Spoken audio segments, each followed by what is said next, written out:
नमस्कार. मी श्रीधर जोशी. आपण पाहतात व्हिडिओ चॅनल कर्मचारी व अधिकारी मित्र. मित्रांनो, आज मंगळवार दिनांक 3 डिसेंबर 2024 आणि हा व्हिडिओ आहे व्हिडिओ क्रमांक 442. मित्रांनो, आपल्याला जरा आश्चर्य वाटेल, कारण आजच्या व्हिडिओचा जो विषय आहे तो विषय आहे कर्मचारी मित्र हा चॅनल आपणास कसा उपयुक्त आहे व त्यावरील माहिती कशी मिळवाल.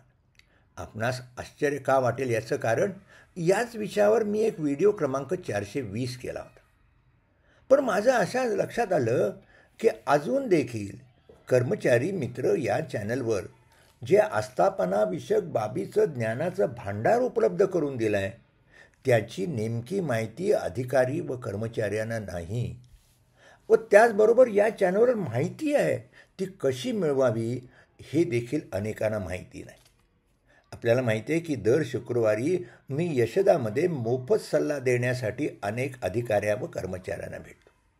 तेथे अनेक अधिकारी जे कार्यालयात काम करणारे अधिकारी आहेत त्यांना आस्थापनाविषयक बाबींबाबत नेमकं काय करावं याची जाणीव नसते किंवा याची माहिती नसते, किंवा काय करावं हा त्यांना जेव्हा प्रश्न असतो तेव्हा ते अधिकारी आणि कर्मचारी माझ्याकडे सल्ला घेण्यासाठी येतात. त्याचबरोबर अनेक कर्मचारी अधिकारी त्यांना जे भेडसावणारे प्रश्न आहेत, म्हणजे उदाहरणार्थ कोणाचं निलंबन झालेलं आहे, कोणाविरुद्ध विभागीय चौकशी सुरू झालेली आहे, कोणाची सेवा ज्येष्ठता डावलली गेलेली आहे, कोणाला रजा दिली गेलेली नाही, त्याचं वेतन मिळालेलं नाही, निवृत्ती वेतन, अशा अनेक बाबीबद्दल माझ्याकडून मार्गदर्शन घेण्यासाठी, आणि मी मोफत सल्ला देतो त्यासाठी लोक तिथे येतात. आणि त्यावेळेस जेव्हा अधिकारी व कर्मचारी जेव्हा माझ्याकडे येतात तेव्हा मी त्यांना प्रश्न विचारतो, आपल्याला कर्मचारी मित्र हा व्हिडिओ चॅनल माहिती आहे का? तर ते म्हणतात हो माहिती आहे. पण मग मी त्यांना प्रश्न विचारतो, मला ह्या चॅनलवरचा व्हिडिओ क्रमांक 100 काढून दाखवा. तर मला कोणालाही तो व्हिडिओ 100 म्हटलं तो काढून देता येत नाही. आणि त्याबरोबर मी त्यांना विचारतो, कुठल्या प्रकारची माहिती या चॅनलवर याची कल्पना आपल्याला आहे का? तर त्याचं देखील उत्तर नकारार्थी असतं. आणि म्हणूनच मी आजचा हा पुनश्च व्हिडिओ त्याच विषयावर करतो आहे, आणि हा व्हिडिओ मुद्दामून पॉवर पॉईंटमध्ये करतो आहे. म्हणजे नेमकी माहिती काय उपलब्ध आहे हे मी आपल्याला सांगणार आहे, त्याबरोबरच ही माहिती कशी मिळवावी हे देखील मी सांगणार आहे. मी अनेक वेळा किंवा पूर्वी देखील सांगितलं की आपल्याकडे संस्कृतमध्ये सुभाषित आहे, नहि ज्ञानेन सदृशम पवित्रम इह विद्यते. ज्ञानासारखं पवित्र काही नाही. आणि म्हणून जर आस्थापनाविषयक बाबीची माहिती अधिकाऱ्यांना व कर्मचाऱ्यांना झाली तर एकतर कर्मचाऱ्यांचे प्रश्न सुटतील, सर्व कर्मचाऱ्यांची जी कार्यक्षमता देखील वाढवू शकेल. अधिकारी म्हणजे शिस्तभंगविषयक अधिकारी असतो, नियुक्ती अधिकारी असेल, त्यांना देखील नियमाप्रमाणे कारवाई करण्याची माहिती मिळू शकेल, म्हणजे त्यांची देखील कार्यक्षमता वाढू शकेल. ह्या चॅनलवर आपल्याला माहिती आहे की अनेक ठिकाणी शासनाचे निर्णय, परिपत्रकं, सर्वोच्च न्यायालयाचे मॅटचे असे निर्णय देखील उपलब्ध करून दिलेले असतात. ते जर वाचले, त्याची माहिती घेतली तर साहजिकच अधिकाऱ्यांची व कर्मचाऱ्यांची देखील कार्यक्षमता निश्चित वाढेलच. आणि म्हणून पुन्हा एक वार याच विषयावर, म्हणजेच कर्मचारी मित्र हा चॅनल आपणास कसा उपयुक्त आहे व त्यावरील माहिती कशी मिळवाल याची माहिती देण्यासाठी मी हा व्हिडिओ करतो. मित्रांनो, मी आपल्याला सांगतो की ह्या पहिल्या स्लाईडवर आपल्याला दिसत असेल लिंक फॉर द चॅनल, आणि त्याच्यामध्ये दाखवलं आहे कर्मचारी मित्र 1453. ही लिंक फार महत्त्वाची आहे. आपल्याला केव्हाही गुगलवर जाऊन जेव्हा आपल्या चॅनलवर जायचं असेल तर या ठिकाणी कर्मचारी मित्र 1453 हे शब्द लिहावे लागतात.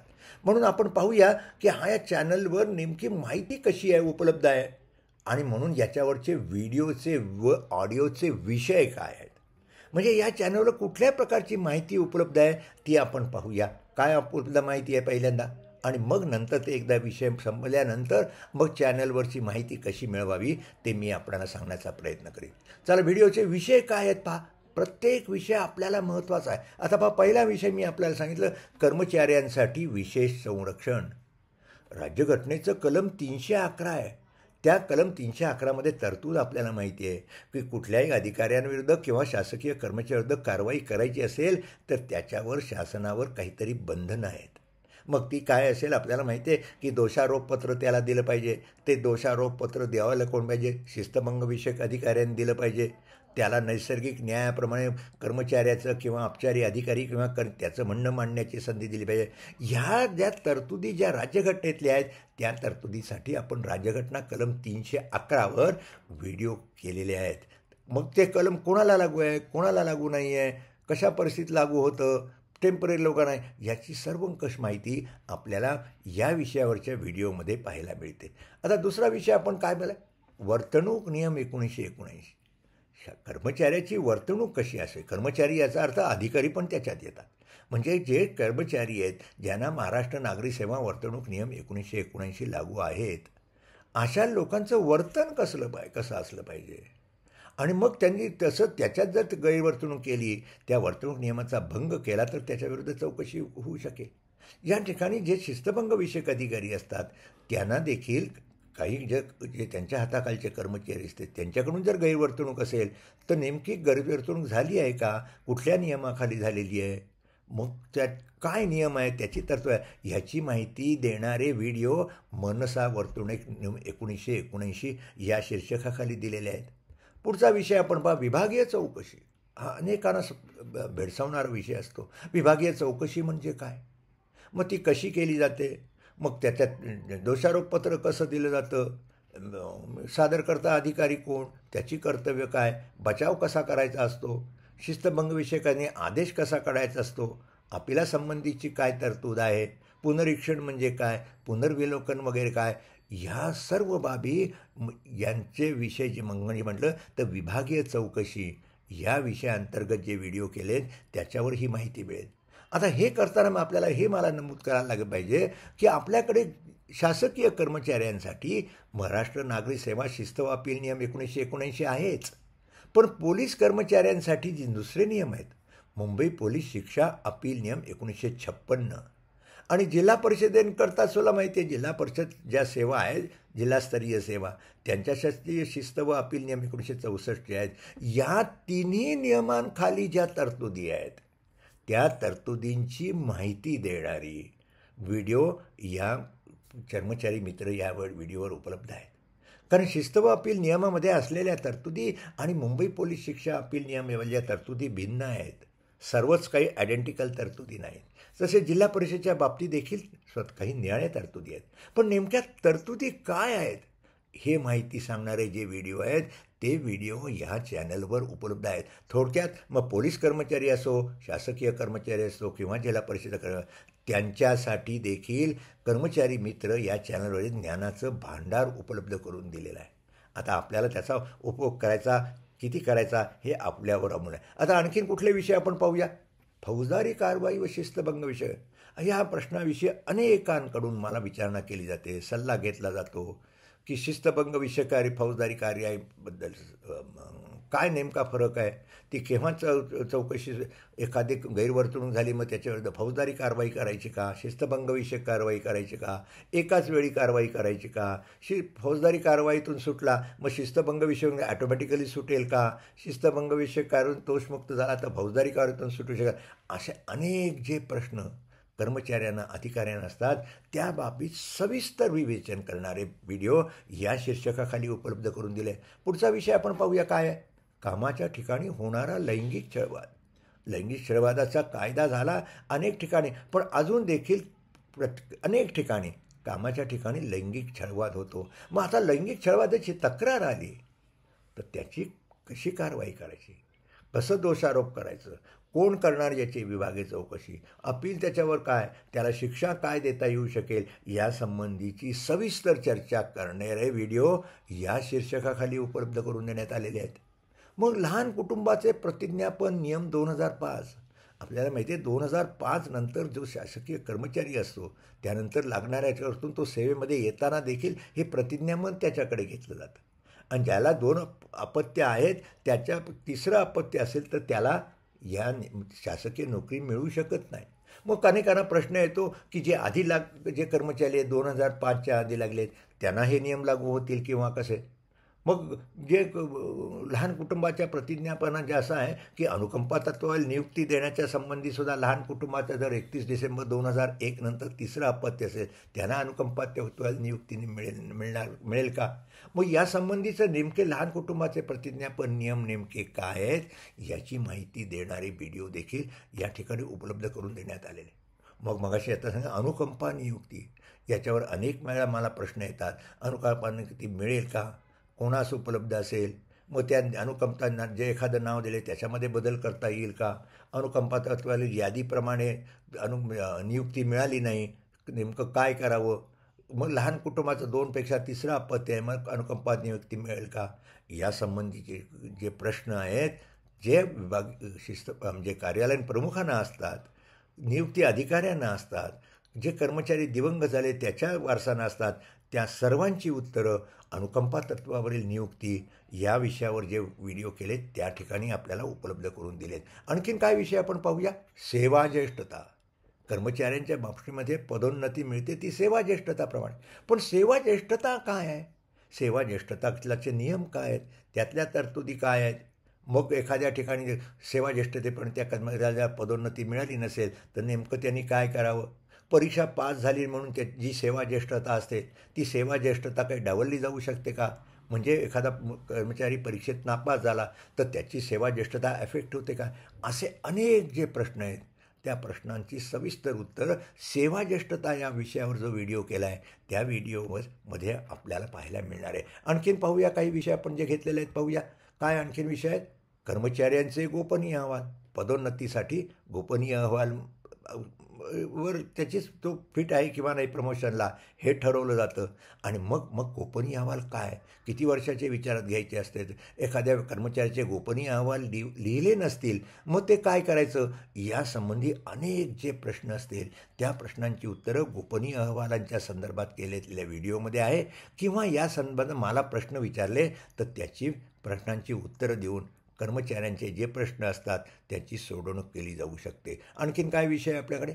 आश्वासित प्रगती योजना. आपल्याला माहिती आहे 7व्या योजनेनंतर आश्वासित प्रगती योजना लागू झाली आहे. म्हणजे कर्मचाऱ्याला त्याच्या सेवा काळात 3 पदोन्नती मिळाल्या, प्रमोशन. मग वरचं पद असलं नसलं तरी त्याला 3 पदोन्नत्या मिळाव्या अशी अपेक्षा आहे. अर्थात त्यासाठी त्याचे गोपनीय अहवाल वगैरे चांगले असले पाहिजेत. पण मग हे आश्वासित प्रगती योजनेचा लाभ देण्याकरता कुठली कार्यवाही असते?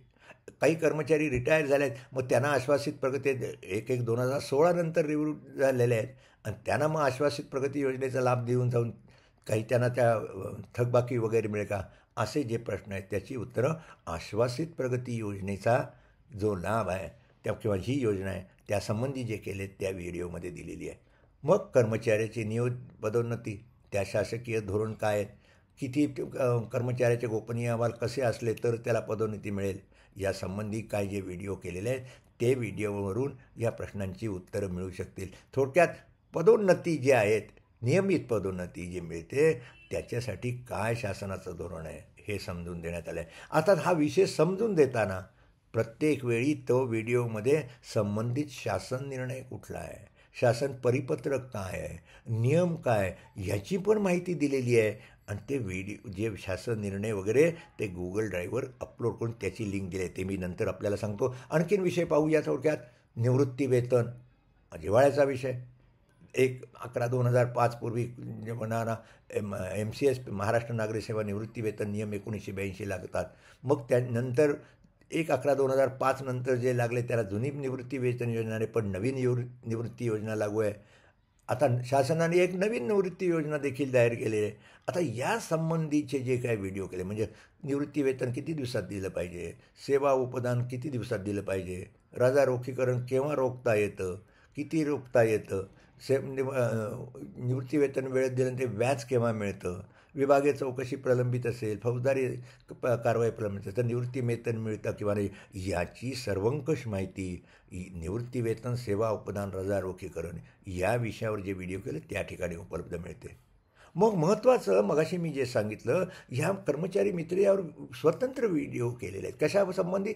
ज्या व्हिडिओमध्ये सर्वोच्च न्यायालयाचे महत्त्वाचे जे न्यायनिर्णय आहेत मग न्याय निर्णय असतील किंवा उच्च न्यायालयाचे आस्थापनाविषयक बाबीचे निर्णय असतील किंवा मॅटचे महाराष्ट्र प्रशासकीय न्यायाधिकरणाचे न्यायालय, त्या न्याय निर्णयाची चर्चा करणारे स्वतंत्र व्हिडिओ केलेले आहेत. आणि मी नेहमी अधिकाऱ्यांना किंवा कर्मचाऱ्यांना सांगतो, हे न्याय निर्णय त्यांनी पाहिले तर मग नियम काय आहे ह्याची पूर्ण कल्पना आपल्याला येऊ शकते. आणि म्हणून हे न्याय निर्णय वाचून आवश्यक आहे. आता मग मी न्याय निर्णयाची चर्चा केल्यानंतर मगाशी सांगितल्याप्रमाणे हे न्याय निर्णय देखील Google ड्राईव्हवर अपलोड करून त्याची लिंक त्या व्हिडिओसोबत दिलेली असते. म्हणजे आपल्याला निर्णय पाहता येईल, निर्णय तो डाउनलोड करून घेता येईल, त्याचा प्रिंटआउट देखील काढून घेता येईल. मग आणखीन काय मी आपण सांगतो याच्या ठिकाणी इतर आस्थापनाविषयक बाबी, म्हणजे आता जे विषय सांगितले त्यापेक्षा अनेक विषय निराळे आहेत. मग अर्थ विभागीय परीक्षा असतात, तर विभागीय परीक्षा कशा कराव्या, त्याचे शासकीय धोरण काय आहे यासंबंधी आहे. मग निवृत्ती हिंदी परीक्षा त्याच्यापासून कोणाला सूट मिळू शकते का, काय आहे. मग यासंबंधी सुद्धा जे माहिती आहेत आस्थापनाविषयक बाबीबाबत, राजीनामा, कर्मचाऱ्यांनी राजीनामा दिला तो की त्याला मागे घेता येऊ शकतो का. मग एखाद्या कर्मचाऱ्याला अधिकाऱ्याला सेवानिवृत्ती घ्यायची, ती घेता येईल का, त्याची कार्यपद्धती काय आहेत, अशा असंख्य आस्थापनाविषयक बाबी आहेत त्याची देखील माहिती या ठिकाणी दिली जाते. आणि महत्त्वाचं म्हणजे तुमचे जे प्रश्न असतील, अधिकाऱ्यांचे प्रश्न आहेत, कुठल्याही आस्थापनाविषयक बाबीमधला जो प्रश्न असेल तो प्रश्न माझ्याकडे पाठवल्यावर त्याच्या प्रश्नाची उत्तरं देणारा व्हिडिओ किंवा ऑडिओ मी दर शुक्रवारी प्रसारित करतो. आणि अनेकांना या प्रश्नांची उत्तरं दिल्यामुळे त्यांना खूप लाभ झालेला आहे. अनेक अधिकाऱ्यांनी व कर्मचाऱ्यांनी मला पुष्ट सांगितलं, त्यामुळे त्यांना निवृत्ती वेतनामधली जी थकबाकी मिळत नाही ती मिळाली, नियमित पदोन्नती मिळाली. मी सांगायला हरकत नाही आपल्याला, सांगतो की परवा निवडणूक निमित्त मी मतदान करायला गेलो. तिथे माझ्या अंगठ्यावर शाई लावल्यानंतर नाव तिथे उच्चारलं, मी श्रीधर जोशी वाढलं. त्या ठिकाणी ज्या बाई होत्या लेखनिक काम, त्यांनी म्हटलं, श्रीधर जोशी नाव मी ऐकलेलं आहे, तुम्ही कर्मचारी मित्र हा चॅनल चालू केलेला आहे का. मी त्यांना सांगितलं. आणि मग त्या महिलेने सांगितलं, तुमच्या कर्मचारी मित्र या चॅनलमध्ये मला इतका फायदा झाला की मी क्लार्क होते पण त्याची पदोन्नती मला मिळत नव्हती, पण तुम्ही दिलेल्या गायडन्समुळे मला पदोन्नती मिळेल. मग असे जे असंख्य प्रश्न असतात त्या प्रश्नांची उत्तरं देण्यासाठी मी स्वतंत्र व्हिडिओ करून देतो. मी मित्रांनो, मी काय हे सांगतो आहे, थोडी पुनरावृत्ती होत असेल. 420 व्हिडिओ मी पूर्वी केलेला आहे, पण तरी देखील केलं. पण मला जे लक्षात आलं की इथे इतकं ज्ञानाचं भांडार उपलब्ध आहे, तो चॅनल अजूनही अनेकांपर्यंत पोचलेला असला तरी त्याची माहिती किंवा त्याला सबस्क्राईब केलं जात नाही, त्याची माहिती मिळवली जात नाही. म्हणून मी हे ऑडिओचं विषय आपल्याला मी सांगितले. आता आपण पाहूया पुढचा काय आपण पाहणार आहोत की माहिती कशी मिळवा. माझ्याकडे जे अधिकारी कर्मचारी आहेत त्यांना सर्व माहितीच नव्हती कुठले विषय आहेत. माहिती असले तरी त्यांना कसा व्हिडिओ पाहावा हे पाहता येत नव्हतं. आणि म्हणून आता पुढच्या 10-12 मिनटामध्ये मी सांगतो माहिती कशी मिळवा. तर पहिल्यांदा काय आहे, यूट्यूबवर जा. आपल्या मोबाईल असतो, लॅपटॉप असतो, डेस्कटॉप असतो, तिथे यूट्यूबवर जा. आता यूट्यूब झाल्यावर महत्त्वाची बाब कर्मचारी मित्र 1453 ही लिंक टाईप करा आणि म्हणजे सर्च करा. आपण नुसतं कर्मचारी मित्र म्हटलं तरी एखादा व्हिडिओ आपल्याला दिसेल, कर्मचारी मित्र श्रीधर जोशी म्हणून व्हिडिओ दिसेल. पण तसं करू नका. तसं केलं तर तुम्हाला एखादा व्हिडिओ दिसेल, पण सर्व व्हिडिओ एके ठिकाणी पाहायला मिळणार नाहीत. त्यामुळे केव्हा जरी आपल्याला जर कर्मचारी मित्र या चॅनलवर जायचं असेल तर फक्त हाच मार्ग स्वीकारा. यूट्यूबवर जा, कर्मचारी मित्र 1453 ही लिंक टाईप करा. आता ही जर लिंक तुम्ही एकदा जर टाईप केलीत तर आपल्याला काय दिसेल, उजव्या बाजूच्या माझ्या मोबाईलवर उजव्या बाजूच्या कोपऱ्यात कर्मचारी मित्र व सबस्क्रायबरची संख्या दिसेल. तो जो काय मी याचं सांगतो कसं दिसेल आपल्याला दाखवतो. पहा, असाच मी सांगितलं असा स्क्रीनशॉट दिसेल. पहा आता या ठिकाणी काय आलं आहे, कर्मचारी मित्र कर्मचारी मित्र सबस्क्रायबर्स 25,000, व्हिडिओ 474. म्हणजे जेव्हा तुम्ही कुठलाही व्हिडिओ पाहिला असाल तेव्हा आपल्याला असा स्क्रीनवर तुम्हाला हा स्क्रीनशॉट म्हणजे या ठिकाणी असं चित्र त्या ठिकाणी उपलब्ध असलं पाहिजे. पुन्हा एक वार सांगतो, कर्मचारी मित्र यावर व्हिडिओवर माहिती मिळवण्यासाठी जाणार असाल तर या ठिकाणी यूट्यूबवर जाऊन कर्मचारी मित्र 1453 हे शब्द लिहा. इथे कुठेही स्पेस नाही हे पण लक्षात ठेवा. आणि मग आपल्याला या ठिकाणी हे शब्द दिसतील. आणि मग आता पुढे काय आपल्याला करायचं आहे, इथे आपल्याला जर पाहायचं आहे चॅनलला जर तुम्ही ऑलरेडी सबस्क्राईब केलं असेल तर इथे तुम्हाला सबस्क्राईब्ड असा शब्द दिसेल, जो आता आपल्याला स्क्रीनवर दिसतो आहे. आता सबस्क्राईब केला आहे घ्यायचा. सबस्क्राईब करण्याचा फायदा काय असतो, आपण जर चॅनलला सबस्क्राईब केलं तर नवीन व्हिडिओ मी जो प्रसारित करतो तो प्रसारित केल्याबरोबर त्याचं नोटिफिकेशन आपल्यापर्यंत मिळतं. आणि मग आपण पाहू शकता तो विषय पाहायचा. सर्वच व्हिडिओ जर आपल्याला पाहायची वेळ नसेल किंवा पाहणं आवश्यक वाटत असेल, थोडा विषय पहा. एखादा विषय आपल्याला नको असेल तर तो व्हिडिओ पाहावा किंवा नाही हे आपल्याला ठरवता येईल. पण त्याचं नोटिफिकेशन आपल्याला प्राप्त होईल. कुठला एखादा नवीन विषयाचा व्हिडिओ असेल तर त्याची जर माहिती आपल्याला मिळाली तर मग निश्चितच तो पाहावा किंवा नाही हे आपल्याला ठरवता येईल. आता जर आपण सबस्क्राईब केलं नसेल तर तिथे काय फक्त सबस्क्राईब असे शब्द दिसतात. आणि मग तिथे जर सबस्क्राईब केलं नसेल तर तिथे सबस्क्राईब या शब्दावर क्लिक करा. आता सबस्क्राईब शब्दावर क्लिक केलं तर मग या ठिकाणी आपल्याला पाहायला येईल इथे एक बाण असा दिसतो आहे. हा जो बाण आहे सबस्क्राईब, तिथे बाणावर जर तुम्ही क्लिक केलं तर मग तुम्हाला काय हे असं नोटिफिकेशन येतं. हे नोटिफिकेशन असेल तिथे देखील ऑल या शब्दावर क्लिक करा.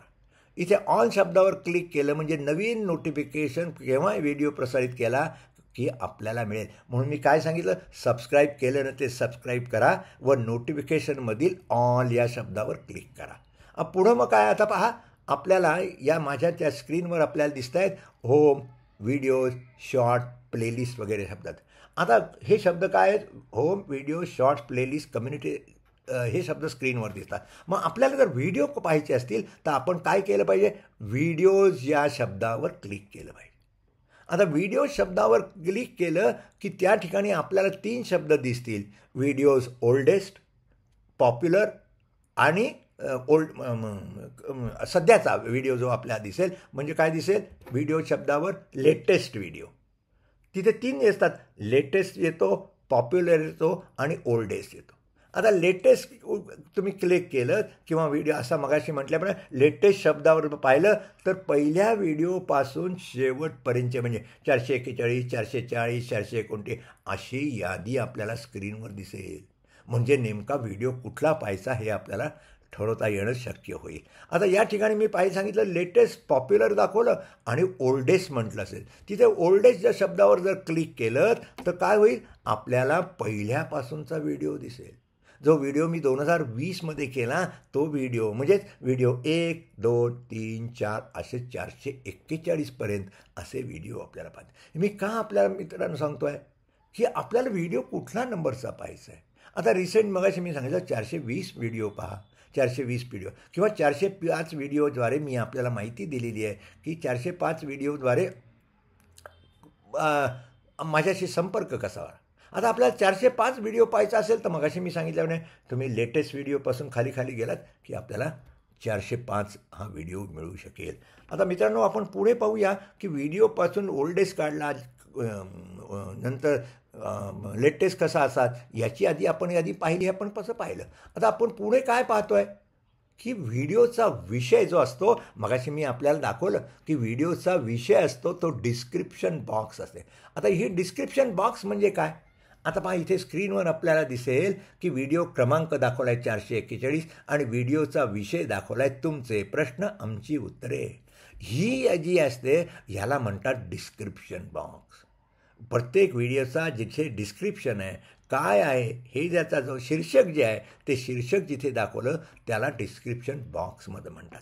आता आपल्याला जर पाहायला पाहिजे की डिस्क्रिप्शन बॉक्समध्ये मगाशी मी सांगितलं त्याप्रमाणे आता सुरुवातीला काही व्हिडिओसोबत ज्या व्हिडिओमध्ये मी न्यायनिर्णयाची चर्चा करतो, शासन निर्णयाची चर्चा करतो, उदाहरणार्थ अतिरिक्त एखाद्या माणसाला वेतन गेलं असेल त्याची रिकव्हरी करता येतील का, त्यासंबंधीचा कुठला शासन निर्णय असेल, सर्वोच्च न्यायालयाच्या निर्णयाचा चर्चा केली, मॅटमधला जो निर्णय असेल तो ज्या निर्णयाची चर्चा करतो तो न्याय निर्णय मी गुगल ड्राईव्हवर अपलोड करून त्याची लिंक दिलेली असते. आता ती लिंक का कुठे असते हे पाहण्याकरता म्हणून मी सांगितलं, ती लिंक तर दिलेली आहे, पण ती लिंक पाहायची असेल तर आपल्याला काय करायचं, ही जी डिस्क्रिप्शन बॉक्स आपल्यासमोर दिसते आहे, या डिस्क्रिप्शन बॉक्समध्ये हा मोर हा शब्द दिसतो आहे. हा जो मोर शब्द दिसतोय, ह्या मोर शब्दावर आपण क्लिक करा.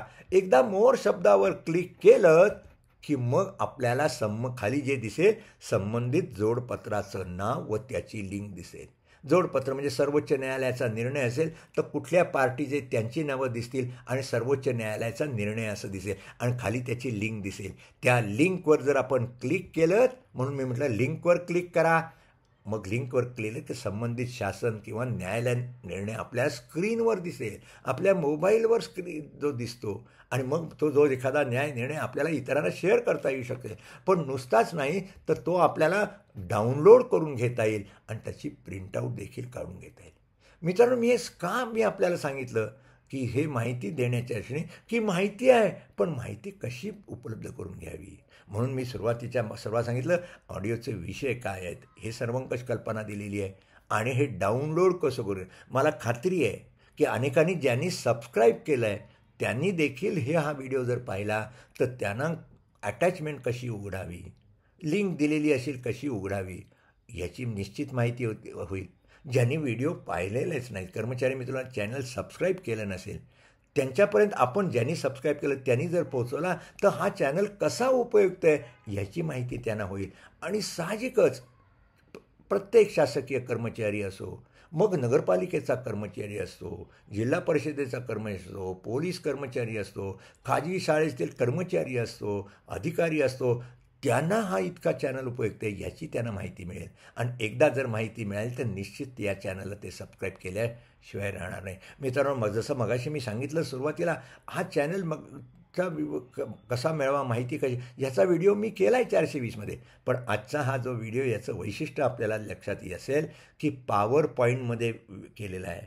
आणि पॉवर पॉईंटमध्ये केल्यावर आपल्यासमोर मी जे तेव्हा सांगितलं, मी फक्त ओरली सांगत होतो, पण इथे आपल्या स्क्रीनवर नेमकं कुठले विषय आहेत, कसं चॅनलवरची माहिती आहे ह्याची माहिती आपल्याला स्क्रीनवर दिसायला. मला माहिती आहे नेहमी एक म्हण मी लेक्चरमध्ये सांगतो, I hear I forget, I see I remember, I do I learn. एखादं मी वाचतो, पाहिलं समोर असलं, त्यामुळे मी सांगितलं ते लक्षात राहतं. मी नुसता ऐकून एखादे विसरून जाईल.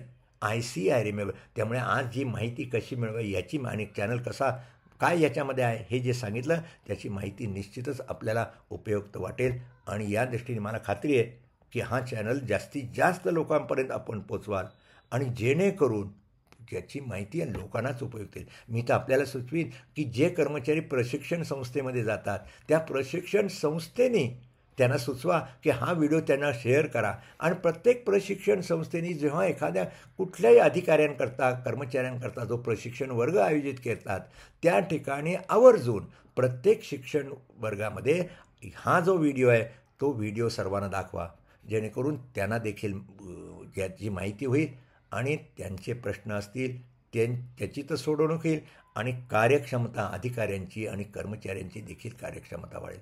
मित्रांनो, मी मागे अनेक वेळा सांगितलं की हे मी व्हिडिओ करतो आहे, आता मगाशी मी 440 व्हिडिओ होऊन गेलेले आहेत, 442वा व्हिडिओ आहे. या व्हिडिओद्वारे कुठेही चॅनलवर जाहिरात दिली जात नाही. या चॅनलवरून कुठेही पैसे प्राप्त करण्याची माझी इच्छा मुळीच नाही आणि तसं नाही म्हणून कुठेही ॲडव्हर्टाईज दिली जात नाही. यूट्यूब मला प्रत्येक वेळा विचारतं मॉनिटाईज करा, पण मी मॉनिटाईज करत नाही. माझी इच्छा ही आहे जे मला ज्ञान मिळालेलं आहे ते माझ्या सर्व शासकीय अधिकारी कर्मचारी मित्रांपर्यंत पोचवावं. कार्यक्षमता सर्व शासकीय अधिकाऱ्यांची करता वाढावी. त्यामुळे लोकांना दिलेल्या सेवामध्ये आमूलाग्र बदल होईल. त्याचबरोबर कर्मचाऱ्यांचे प्रश्न देखील त्याची सोडवणूक लवकर होऊ शकेल. अनेक वेळा मला कर्मचाऱ्यांनी सांगितलं की आम्ही वकिलांकडे जाऊन सल्ला घेण्यापूर्वी तुमच्याकडून जर सल्ला घेतला तर आम्हाला सल्ला मिळतो की मॅटमध्ये जावं का, न्यायालयात जावं का, हा सल्ला मिळतो आणि आमची पैशाची देखील योग्य ती बचत होऊ शकते. असो मित्रांनो, आता येथेच थांबण्याची वेळ आली आहे. मी थांबतो, पण त्याच्या आधी मी आपल्याला सांगितलं त्याप्रमाणे विशिष्ट व्हिडिओचा विषय कसा शोधायचा हे मला आणखी सांगायचं आहे. ते विशिष्ट व्हिडिओ जे आहेत 441 आहेत, पण आपल्याला व्हिडिओचा विषय पाहायचा असेल तर मगाशी मी सांगितलं त्याप्रमाणे चॅनलवरील जे सर्व व्हिडिओ आहेत ते 25 विभागात विभागलेले आहेत आणि 25 विभागात जे विभागलेले आहेत तर त्याच्यासाठी इथे पाहिलं पहा काय दाखवला इथे या स्क्रीनवर पहा होम व्हिडिओ शॉर्ट आणि प्लेलिस्ट हा शब्द आहे. आता म्हणजेच काय 25 विषयांची प्लेलिस्ट केलेली आहे. त्या म्हणजे 25 विषयामध्ये हे विभागलेले आहेत आणि म्हणून जर आपल्याला एखादा विशिष्ट म्हणजे शिस्त अपील नियम 1979च्या संबंधीचा व्हिडिओ पाहायचा असेल तर आपण काय पाहिलं प्लेलिस्ट या शब्दावर क्लिक करा. इथे आपल्याला स्क्रीन दाखवला आहे. आपण एकदा कर्मचारी मित्र @कर्मचारी मित्र 1453 गेलात की असा स्क्रीन तुम्हाला दिसेल. असा स्क्रीन दिला सबस्क्राईब केलं असेलच तर मग हे होम व्हिडिओ शॉर्ट्स प्लेलिस्ट शब्द दिसतील. तर या ठिकाणी मगाशी म्हटलं या प्लेलिस्टवर क्लिक करा आणि मग प्लेलिस्टवर जर तुम्ही क्लिक केलं तर मग आपल्याला 25 विषयांची यादी दिसेल व त्या विषयावरील व्हिडिओंची संख्या दिसेल. आता शिस्त अपील नियम 1980 याच्यावर 20-25 व्हिडिओ आहेत पण तिथे संख्या दिसेल आणि मग त्या विषयाचा जर व्हिडिओ पाहायचे असेल माहिती असणाऱ्या विषय आपण पहा.